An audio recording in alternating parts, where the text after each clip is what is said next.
একটু মাছ এনেছি।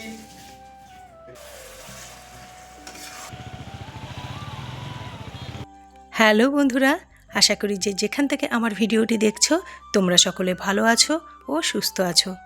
আজ হলো সোমবার আর এখন সকাল 7টা বাজে, আর আমি আমার আজকের ভিডিও এই সময় থেকেই শুরু করছি। সকাল 7টায় ভিডিও শুরু করলেও না, আমি কিন্তু ঘুম থেকে উঠে গেছি সকাল 6:30টার মধ্যে। ঘুম থেকে উঠে ফ্রেশ হয়েছি, বাসি জামা কাপড় চেঞ্জ করেছি, তারপর ঠাকুর প্রণাম করেই আমি চলে এলাম কুয়ো পাড়ে। জামা কাপড়গুলো ভিজিয়ে ঘর ডাস্টিং করতে শুরু করে দিলাম। সোমবার মানেই তো বরের ছুটির দিন, আর এই একটা দিন সকালে আমি কিচ্ছু টিফিন করি না, তোমরা সেগুলো জানোই। আর যদি বর কিছু বাইরে থেকে নিয়ে আসে, ও তো বাজারে গেছে, তো ভালো, আর নইলে ফ্রিজে কেক রাখা আছে, পাউরুটি আছে, কলা আছে, কিছু একটু খেয়ে নেবো। তোমাদেরকে তো গত দুদিন ধরেই আমি বলছি যে চুমকিদি দুদিন হঠাৎ করে কামাই করে বসে আছে, না কিছু খবর পাঠায়, না ফোন করলে ধরে, না ফোন করে জানায়।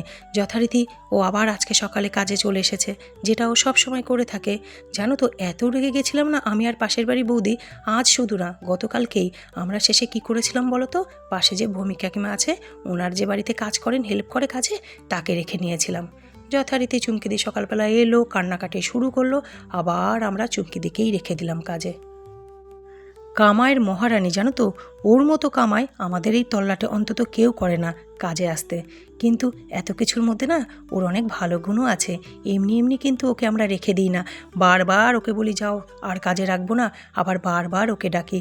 এমনি এমনি না গো বন্ধুরা, ওর মধ্যে অনেক ভালো গুণও আছে। ওর এই কামাইয়ের বদগুণের জন্য জানো তো, কত মুখি না খায়, কিন্তু তাও কাজ ছাড়বে না। ঠিক সকালবেলা কাজে চলে আসবে আর জোর করেই কাজ করতে শুরু করে দেবে।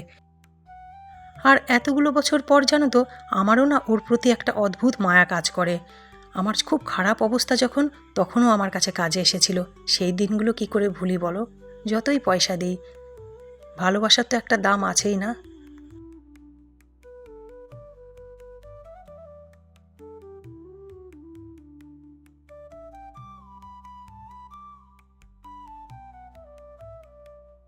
আজ বারান্দাটা আর ড্রয়িং রুম এই দুটোই না ডিপ ক্লিনিং করলাম। ডাইনিংটা একদম ঠিক আছে, তবু গুছিয়ে যে ডিপ ক্লিনিং সেটা না আজকে আর করতে পারিনি। বর এক্ষুনি বাজার নিয়ে চলে আসবে, তারপর রান্না করা আছে, স্নান আছে, পুজো আছে। আর এমনি দিন কি বলো তো, একটু দেরি হয় কোনো ব্যাপার না, কিন্তু আজকে বর ঘরে আছে না, ওকে তো টাইমলি দুটো খেতে দিতে হবে।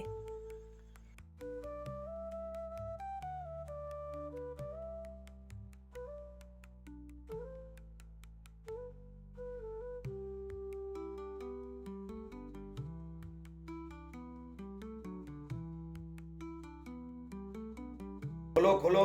টমেটো এনেছি, আলু এনেছি 3 কেজি, পেঁয়াজ এনেছি, গাঁটি কচু এনেছি, আর টমেটো এনেছি, বাঁধাকপি একটু আনলাম, আদা, পেঁয়াজ, লঙ্কা, আদা রসুন লঙ্কা, একটা মিষ্টি আলু, পুঁই শাক এনেছি। এটা ঠাকুর ঘরের জন্য। হ্যাঁ, ঠাকুর ঘরের সার্ফ লাগবে। আর এটা হচ্ছে জেনারেলের জন্য। ঠাকুর ঘরের একটু চিংড়ি এনেছি, কুচো চিংড়ি, আর একটু মাছ এনেছি, একটু বর কত সুন্দর দেখো, আজকে নিজে থেকেই ব্লগে এলো। সব সময় যেন তো আসতে চায় না, আমি মাঝে মাঝেই বলি এসো একটু ব্লগে, ভালো লাগে আসলে, কিন্তু সব সময় আসতে চায় না। আজ নিজে থেকেই এলো, একবারও বলতে হয়নি। বাইরে থেকে না বর আজকে কিচ্ছু টিফিনে কিনে আনেনি। খুব খুশি হয়েছি জানো তো, আনলে তো আমাকেও খেতে হতো। বললাম না ফ্রিজে কেক রাখা আছে, ভালো কেক ছিল, সেই কেক দিয়ে দিয়েছি ওকে, আর একটা কলা দিয়েছি, সাথে লিকার চা করে দিয়েছি, আর আমিও এটাই খেয়ে নিয়েছি। ভাত তো কখনই বসিয়ে দিয়েছি, ভাত দেখো ফুটতেও শুরু করেছে। আর এই পাশে প্রেশার কুকারে না আমি একটু মটরের ডাল সেদ্ধ বসিয়েছি। রোজকার এই একঘেয়েমি মুগ মুসুরির ডালের মাঝে জানো তো, মাঝে মাঝে একটু অন্যরকম ডালও খেতে ভাল লাগে। সেদিন যখন মাসকলাইয়ের ডালটা করেছিলাম না, কি ভালো খেয়েছি জানো তো। বর যে একদম বাসি খেতে চায় না, সেও জানো তো পরের দিন ছিল ডাল, 2 দিন হয়ে গেছিলো যা ডাল রান্না করেছিলাম, ও পরের দিনও খেলো। এত ভালো হয়েছিল ডালটা।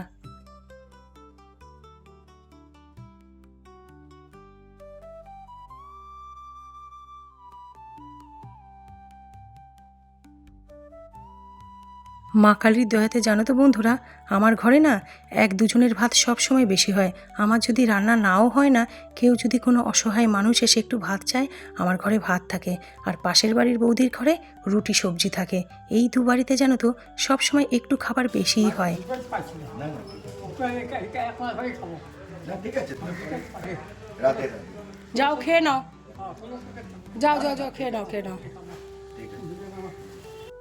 মা কালীর না আমার সংসারের উপরে অশেষ কৃপা জানো তো। এমনি এমনি বলি যে এটা মা কালীর বাড়ি। কী বলো তো, আমার হাঁড়িতে না দুটো খাবার সব সময় থাকেই। আর আমার বর হলো অসম্ভব ভালো মানুষ। ওর সামনে কোনো গরিব দুঃখী দুটো খেতে চাইবে বা কিছু চাইবে আর ও দেবে না, সেটা হতেই পারে না। ও যদি বাজারেও থাকে না, ও গরিব দুঃখী দেখলেই খাবার কিনে দেয় জানো তো। ও শুধু গরিব দুঃখী মানুষ না, পশু পাখি, কুকুর, কাক, বিড়াল, গরু কোনো কিছু বাদ যায় না, ও সকলকে খাবার দেয়।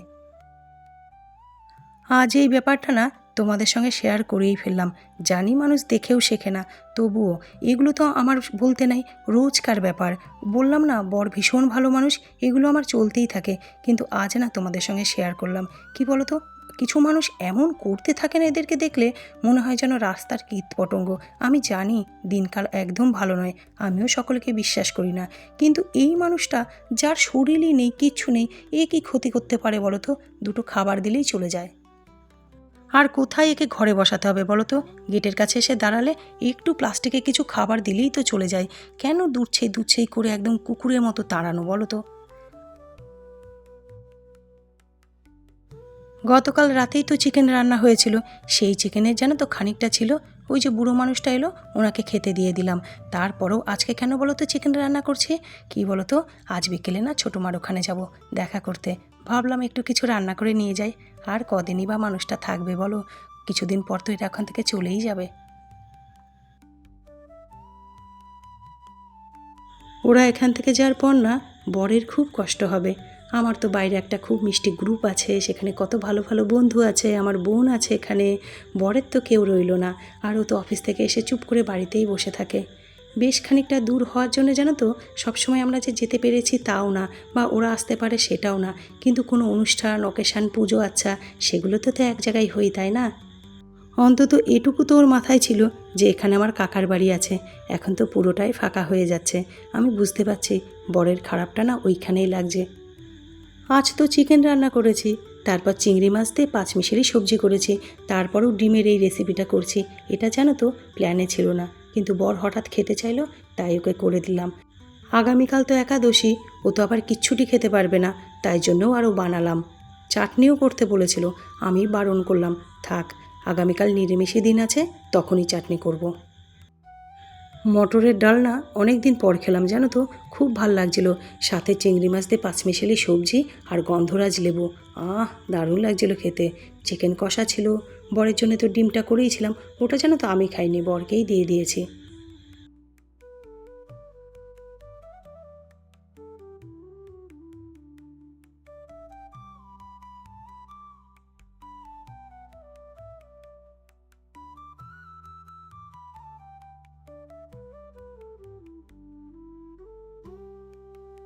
হ্যাঁ লালু, খাস না কেন? হ্যাঁ, খাবার খাস না কেন লালু? হ্যাঁ লালু, খাবার খাস না কেন? মাথা নাড়াচ্ছে দেখো, খাবার একদম খাচ্ছে না।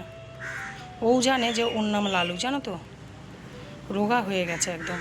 আর কানটার ওখানে যে কি হয়েছে, লালুর জানো তো কানে কি যেন হয়েছে, আর গোটা গা না মুখ দিয়ে পুরো চুলকে যাচ্ছে। এইভাবেই জানো তো, টিউমার ছিল, টিউমার তো এখন নেই, ও মারা গেছে। এইভাবেই জানো তো টিউমারটার প্রথমে ছোট্ট একটা ঘা হলো, তারপর বড় আকার সেটা ধারণ করলো।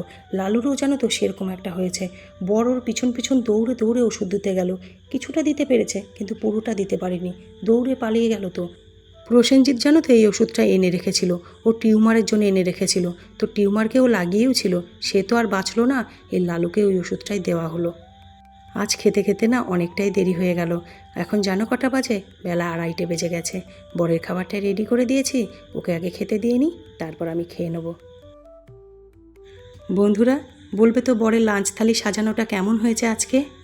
আমি জানো তো এইভাবে গুছিয়ে ওকে বরাবর খেতে দিয়ে আসছি। কখনো না ওরকম থালায় করে ভাত দিয়ে দিলাম, হাতাতে তরকারি তুলে তুলে ছড়িয়ে ছড়িয়ে খেতে দিলাম, ওটা জানো তো আমি কখনো দিইনি। বরাবর এরকম গুছিয়ে গাছে ওকে খেতে দিয়েছি।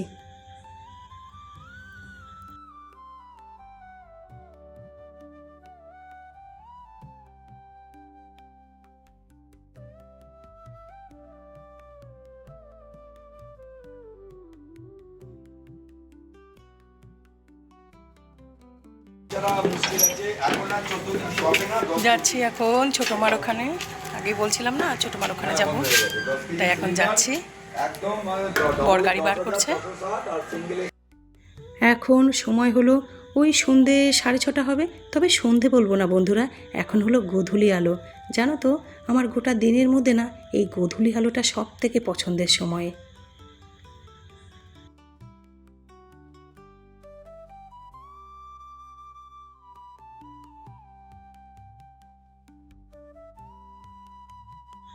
কল্যাণগ্রাম পৌঁছে গেছি। এবার বাড়িতে ঢোকার আগে একটু মিষ্টির দোকান থেকে মিষ্টি নিয়ে নিচ্ছি। এই দোকানের মিষ্টি জানো তো ভীষণ ভালো, আর এই দোকানের ছানাটাও না খুব ভালো। যখন ডাবর মোড়ে আমরা ছানা পেতাম না, অনেক আগের কথা বলছি, তখন বর জানো তো অফিস থেকে ফেরার পথে এই দোকান থেকেই ছানা নিয়ে যেত। কাকার বাড়িতে ঘোরা হয়ে গেছে, এবারে আমরা বাড়ি ফিরছি। আর আমি আমার আজকের ব্লগটা বন্ধুরা এখানেই শেষ করছি। আবার আগামীতে দেখা হবে নতুন একটি ব্লগের সঙ্গে। ততক্ষণ তোমরা খুব খুব ভালো থেকো, সুস্থ থেকো। বাই।